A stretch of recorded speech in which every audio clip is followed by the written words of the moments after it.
Oh, was my mic muted that whole time that I was talking? Was it just captions? Okay, fun. I was saying things that was just on the screen. All right. So we're just, if you guys don't mind, even with this small group, we're still going to go through the presentation so I can record it for everybody else. That way, if they want, they can read through the presentation or they can listen to it with our faces. So anyway, welcome to the community engagement meeting. Thank you guys for coming. Uh, First thing I wanted to do is welcome Brenda. Hi, Brenda. So Brenda, yeah, Brenda, do you want to have you met Caitlin? We met briefly, but yes, it's nice to meet you.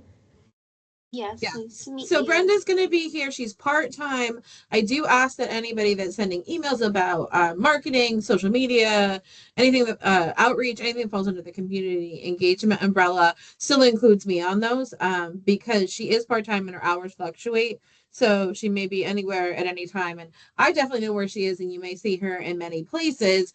But to make sure we don't miss anything, just include me on messages. That way, if she's out, I know about that. So I just broke that down in this workflow. And again, I'll be sending this presentation out to everybody in the group. So what did we do this quarter? As always, I want to say thank you for everybody participating. We were naturally in this quarter, as we go into the fourth quarter of the year, things start to slow down. Agency wide, we're kind of focused on holiday baskets and adopt a family and wrapping up the year. But outreach is still happening. We trained about 1,000 or engaged about 1,000 less people than last quarter, but we still maintain in over 25 locations and looks like community college workforce and veteran events, of course. Those are always quite strong. We distributed materials and generated direct referrals across resources yesterday. For example, in the library, Brenda was able to make a VCM referral right there, and she actually got a call back from Allison Davenport before we even left the library to let her know what the status was of that client. So awesome sauce. Thank you. Continue to use that referral platform. We do have a couple of opportunities. Brenda is here and she'll be doing outreach, and I'll be doing it with her during her first 90 days as I train her on everything MHA and how we speak about things in the public. But of course, your programs are still always welcome to join us this Saturday on the 24th from 4:30 to 7:30, which I think is happening before the snow on Sunday. Brenda and I will be at the Winter Wiggle in Warwick. And it's big because they transport people in. They provide transportation, there's food, and there is square dancing. So Nicole went last year, and I thought she just popped on. Nicole, we're talking about, oh, she's putting earbuds on. Nicole, we're talking about the Winter Wiggle. I don't know what she's saying, but she was at the Winter Wiggle last year. I think she may have square danced. No, okay. Did anybody in your family square dance? Okay, no square dancing for the Boniellos. But you could if you wanted. Last year, what Nicole experienced is there were a lot of seniors and a lot of families. So families with small children. Um, I can't hear you. Yeah, nuts. Anyway, so but it was a really large event because they provide the transportation. The idea is just connect people socially. So Brenda and I will be there, and it's a little last minute, but if you have anybody that you'd like to join, just shoot us an email and let us know. Kit's already packed. They would just need to bring themselves. We have job fairs coming up. We have one on February 5th.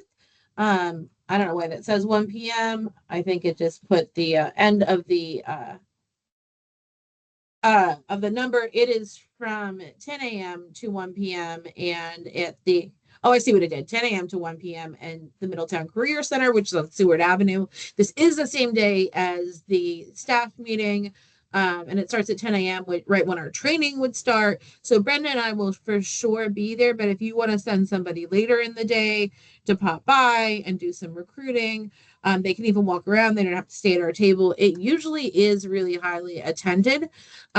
Typically, the lines for the tables that are the longest are ShopRite, Amazon, etc. But they are advertising that they're specifically looking for human service candidates. So you never know what we may get. Brenda's been training on all of your open positions and doing some social media content production so she can get familiar. Easy way to cheat. But if there's something you really want us to highlight and you can't attend or send somebody out, just let us know. There's another one coming up. We haven't officially registered for it yet. We just put in the form today, so we haven't received confirmation yet. I don't anticipate there being an issue. We plan on being there on March 25th from 1 to 4 p.m. at the Middletown Galleria Mall.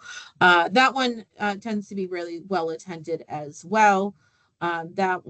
So we'll be there. Crusaders Day, we already have 3 teams coming. One of them is Brenda and I are dividing into 2 teams. Brenda's going to be delivering the mental health stigma presentation in Spanish, and I'll be doing it in English. Monroe Woodbury is really excited about that. I think that we have covered already the programs that would want to attend, but if I'm wrong and you want to come and do a presentation, they would love it. We already have representatives from the call center, myself and Brenda doing mental health stigma, and SAPA doing consent, respect, and active bystanders. But if anybody else wants to join, please let me know. Liam would love to have you out, and I'm coordinating it. I do want to let everybody know it is an early day. You do get to the parking lot by 6:40 because if you've ever seen Monroe Woodbury, I can hear you now. Nicole, I can hear you. Not anymore. I think it's the headphones. Can you hear me? Yes. Now I can't hear you. Oh no. Okay, we're gonna keep going. So if you let us know, I was saying a Monroe Woodbury. They move people into the classrooms. They're moving thousands of kids in a really small area. So it's kind of like getting into a concert. So it is important if you are in these groups to be there by 6:40. I almost missed the shuttle last year. I jumped on last minute because I got there right at 6:40 a.m. And then the day runs from 7:20 to 2 p.m. Food's provided by the Monroe Woodbury Crusaders. They give us space. They're giving us space in the wrestling room. Last year we were kind of shoved in the office. You do have at least one break. You take over a teacher's schedule and you're in the classroom. We are going to be working with over 650 kids. Alternatively, Brenda doesn't know this yet, but for the kids that interact with MHA, we pack up little bags and we carry them around in a wheelbarrow and we send those home with the kids. So if there's something that you want to be in those bags, print wise, or tchotchke wise, giveaway wise, let us know because those will go home to all the families. We are also participating in the Sweetheart screening event. Nicole, we connected with Larissa, so that's exciting. The screening event, they have all sorts of people. They have breast cancer screening, prostate screening, vision check, cholesterol, blood pressure, skin cancer, and we're also going to be there.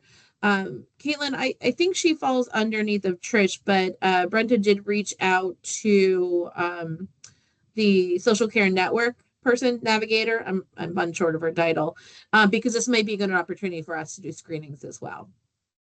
That sounds good. And Lauren, and she's under me, but I could relay that. Laura, I'm all confused about your org chart. I need to go on Paylocity and check it out. So I just catch whichever one of you is available because there's usually only one. But yeah, I think that would be a good one for her. She just reached out today. I'm sure Lauren will be excited. Brenda met with Allison this morning, so she knows the program very well, so she can hype it up, and Lauren can be doing the screenings right there. So Lauren will be, I'm sure, excited to be spending her Valentine's Day at the Newburgh Armory. All right, so we also have regular table opportunities that Brenda and I are going to right now. Again, during her first 90 days, I'm with her out there. But you can also send people out. We were in the Middletown Library yesterday and we're there every other Wednesday.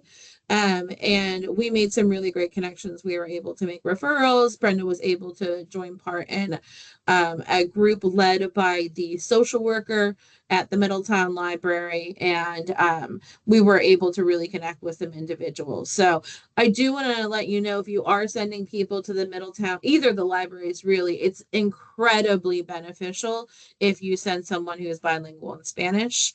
Not everybody is Hispanic that we talk with, but I just watching the connections that Brenda made yesterday that I simply can't make because I don't communicate in their native language. I could see people opening up in a way that they just wouldn't with me, even though they do speak English. So that's every other Wednesday. We're working with Kate at the Newburgh Free Library to establish when we're going to be there, but again, it'll be about every other week, and we tend to do from 10 to 2. We're also working with St. Luke's. Did we get a date after I made this presentation, Brenda?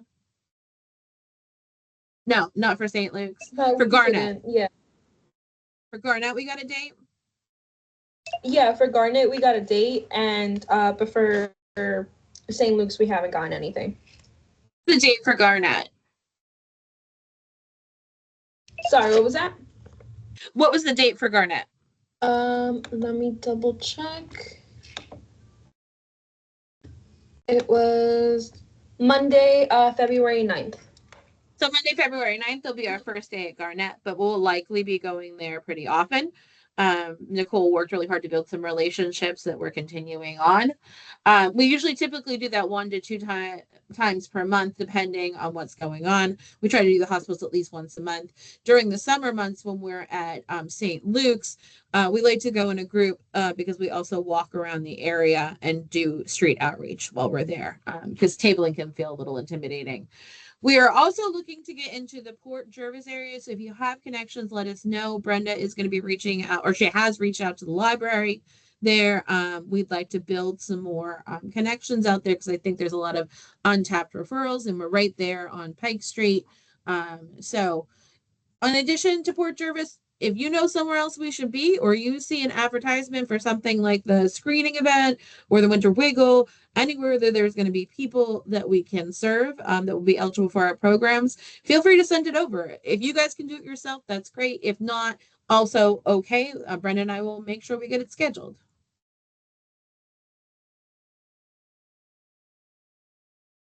All right. So we also would like to offer to partner with programs in targeted outreach efforts. So that could look like going to doctor's offices one day, to going to the honor one day and dropping off materials and talking with case managers. Could like going to schools, nonprofits, government agencies, VA clinics. We'll go anywhere with you. For example, the WOJI grant potentially is coming to an end at the end of this year. We have a ton of WOJI stuff, and we want to make sure the money gets spent for the program and the materials are used. So I'm looking to partner with Barbara, Joanna, and Rihanna to make sure that we do targeted outreach to places where older folks are. The Office for the Aging, senior centers, assisted living facilities, and get those materials out there. So while we're doing that, for example, yesterday, Brenda, while we were tabling, was making sure that our most popular entry programs like 311, BCM, and Social Care Network materials were in the library brochure area. So if you think of places you want to go, or if you'd like to partner with us and schedule a day of outreach in the community, we can get that going. And you don't have to go cold. We can call beforehand and set something up. I used to do cold calling. Just a couple of reminders. This is the outreach workflow, and this is just so I can track what's going on. So if you get a request or you see something that you'd like us to attend and you personally can or your program can't, put in the event outreach request form. I put the link right here, and I'm going to send it out to the group after. So you'll have it right here. You want to submit that as early as possible. Once you know that you want to go, that way we can plan and make sure you have the materials. After you have the event, we do ask you do an outreach report. And this is to track where we are in the community, what kind of impact we're making. It asks you a little bit about what you talked about there. It also keeps us from repeating efforts because, as you guys know, we're a big agency with a lot of different programs, all of whom are out there trying to connect with those that we need to serve. So this is just an easy way to track it. Brenda and I can always step in and support you in here, but this will allow us just to pull those sheets right out of mock forms and get those reports. There is a new workflow, and I'm going to be talking about this in the upcoming staff meeting so people know about it as well. It's already in place. I don't know, if people will notice, but on the supply forms, a category has been added to each item, and a question at the beginning asks you if any items on this order are going to be in marketing order. So now if you're ordering brochures or you're ordering stress balls or mugs or whatever you'd like to order, you can definitely reach out to me and do some brainstorming, and then you're going to put a supply order in. Once that supply order is approved, gone through the supervisor and finance, if it's over $50, then I would then be putting in the artwork and doing all of that work, communicating with the vendor that you chose, and then I would give you back the invoice, and program would then submit a check request form, which is preferred, or pay for it with an agency credit card and submit that form. This keeps it very tight for our fiscal audit, our agency audit. So it makes clear that program is signing off on the spending. There's documentation of checking in with finance to make sure funds are there first. And then we can also document that, the program is signing off on the materials that are being bought and spent. So, because we always want to make sure that program leadership is hands-on in these things, because we want to be very conscientious about the dollars we're spending. Just a heads up, this is not anything that's going to be happening anytime soon, because I'm going to wait for warmer weather. But sometime in the spring, Brenda will be working with Nicole to inventory the warehouse. So she'll be working with individual program leads. We would ask that somebody come in. At this time, she's going to not only take inventory, we're not going to count every stress ball. We'll guesstimate. We want to know what's there. We also want to know if things can be used for general outreach. Let us know, because then we'll start thinking if something was bought, say, with grant dollars and absolutely needs to go to a specific population in a specific way, that'll also be something that you can tell us. And Brenda's going to take pictures of everything that is an outreach material, and we're going to create a catalog that we have for everybody, which will also help with end of year spending, and inspiration for future outreach. So, anyway, that will be coming up in the spring. We'll probably be talking about the next meeting, but I know it's a big project, so I wanted to give everybody time to process what that might look like for them. All right, any questions or concerns? Again, I know, Nina, you just joined us at the end. You're at the crisis call center. It's so okay. sorry. Yes, I know, the call center. It's just never a dull moment. I'm sorry. It's okay. Most of our group is also serving clients in some way, and that's fine. That's why we always record and make sure that that we can share that with other people. So I'll be sending this out to the group, and if you see something in there that you do have a question about, you guys know I'm always available. Call me, email me, hit me up. I want to make this as easy as possible. This year, end of year spending was a little wild. I was off and designing things, which I don't mind. I'd rather do it from my couch while watching a movie in front of the fireplace than have somebody do it and not have eyes on it that doesn't necessarily know what our branding looks like. And there's a lot of little things to think about, so it's collaborative. But I really want to make sure, and finance is working on this as well, to give programs the information they need about how much they need to spend and when. My piece of it is I just want to support you earlier. And if there's something you want to make, let's make it. If we never print it, it's okay. Brenda and I will use that content. Nothing goes to waste here. And that way we have it on the back burner. And when you're ready to do it someday and you have that little bit of extra cash, we can just pull the trigger. Any questions about the workflow? I just need people to complete the forms. So if everybody can remember to do that, that would be awesome. All right, I'm not even gonna count to 10 because I can see your faces and they're busy. So I am gonna let you guys go. I'll give you back a lot of your day, like 40 minutes. So enjoy your day, and please stay safe during whatever snow may come in the next coming days and the really cold weather. So stay warm, safe, all the things. Thank you. Everyone be careful. Bye. Thanks. Bye.